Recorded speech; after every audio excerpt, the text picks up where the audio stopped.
చూడు సత్య, అనవసరంగా మనస్సు పాడు చేసుకోకు.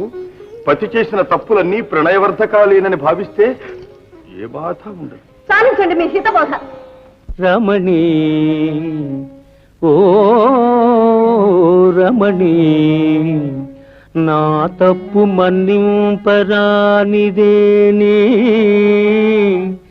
రట్టు చేయక జడతోడ కొట్టరాదే.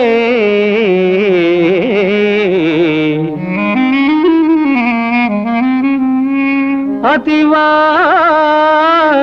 కసిదీర నీ బాహులతల నన్ను పట్టి బంధించి అదుపులో పెట్టరాదే, నన్నదుపులో పెట్టరాదే.